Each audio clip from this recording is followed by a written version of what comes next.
Yeah, I just thought I'd update you guys, so I've got it all finished now.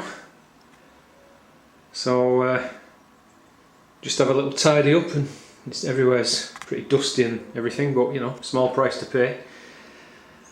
Yeah, anyway, it's dried up now, so I might be able to get down the plot later on, so catch you later.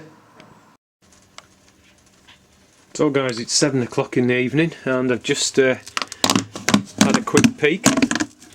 Look at that. Woody's Vintage 2020 is a go. Yeah, we've got a nice fermentation going because I pitched the yeast this morning, I think it was actually. So it's all good. I'll keep you posted. See you later. Well, 28th of August, it's been raining all morning, but I've been down earlier in the waterproofs and doing some harvesting. Just looking at this tree, I think I've got 5 varieties on it now. This one's red Falstaff. You see, it's just starting to get a bit of colour on it now. That one's Howgate Wonder, that's a cooking apple. That's another branch of Falstaff, and then the original tree was Laxton's Fortune. Then I put another graft on here, so I could take Cinewood off that over winter if I wanted to. I think that's Egremont Russet. And then this one, this big long growth here, that's a cider apple, so you can see some fruiting spurs. That's going to fruit next year. To be honest with you, I can't remember what it was, apart from it's a cider apple. So yeah, 5 varieties on there. Got to pick some apples today. Just these are me January King 3. Just got them hanging up there. And it was a tip from Nigel, Muddy Boots. Let's see, hopefully if they'll keep without splitting. That's the idea. Right, let's go and have a look at this other tree. So again, there was 2 varieties I grafted onto this. Originally the tree was Egremont Russet, so I put 2 on there and 2 on there. So there's one is Tremlett's Bitter. They're both cider apple varieties, and this one is Brown's. It's quite undersized. It should be a lot bigger than that, but again, I don't know whether that's. And I did thin them, so it's not because I didn't thin out. I think it could have been down to that 12 weeks of drought, and you know, I didn't irrigate the trees. I don't know, but they're still very useful fruit. So catch you later. I'll get picking. Yeah, just before I pick these apples, I forgot to update you on these Arctic Plenty tomatoes. Some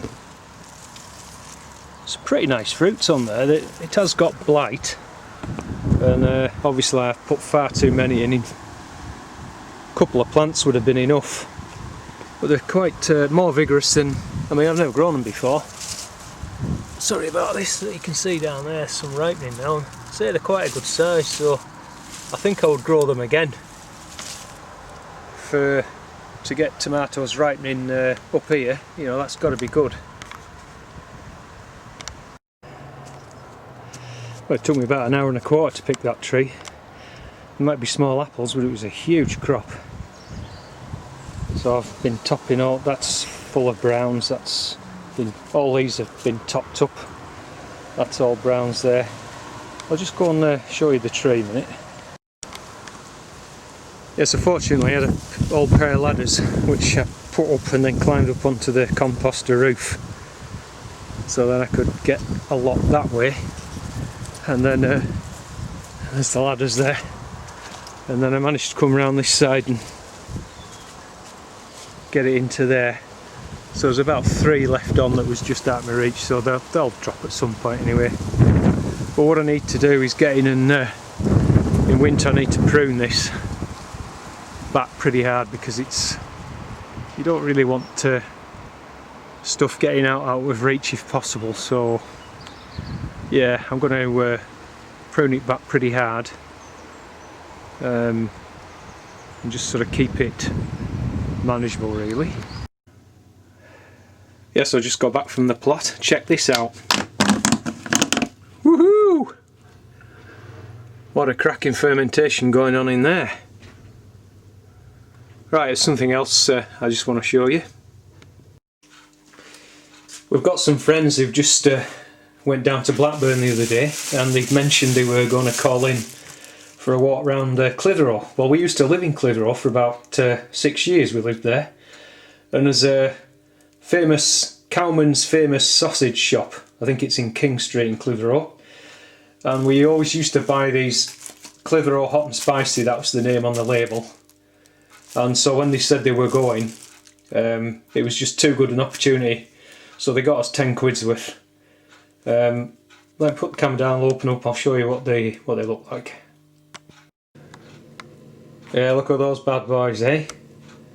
I can smell them, the seasoning, and funny how it rekindles memories really, but I suppose it'd be better if I could show them sizzling away in the griddle pan or something. But anyway, if you do want a shot of that, drop a comment in below, let me know. That's just something else I can put in. But yeah, Clitheroe hot and spicy. I can't remember how many. They do loads of different types of sausages, all very high quality. I mean, yeah, they're not cheap, but it's a treat, you know. So, Cowman's famous sausage shop, Clitheroe, Lancashire. Right, catch you later. So, 29th today, very noticeably cooler. Got my jacket on, it's that bigger drop in temperature. So I'm just going to finish this video today, have a quick walk around on the micro orchard.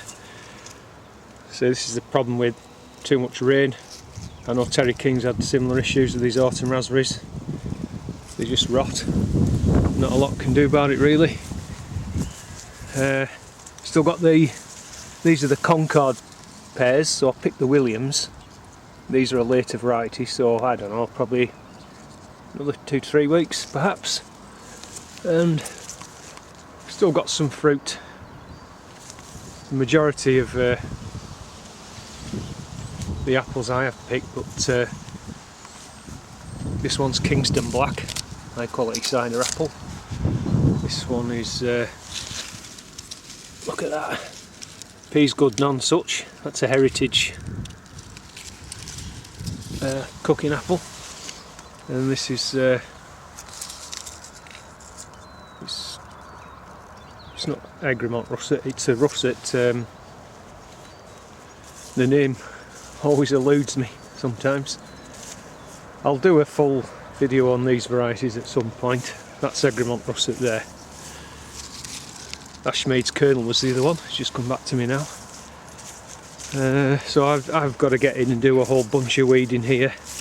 I've been that busy with other things, but there's a lot of weeds, you know, a lot of stuff like to get out before it starts seeding everywhere. That one's Norfolk Queen. You can see this has had a big problem with bitter pit. So see here, and that's that was probably due to that 12 weeks of drought.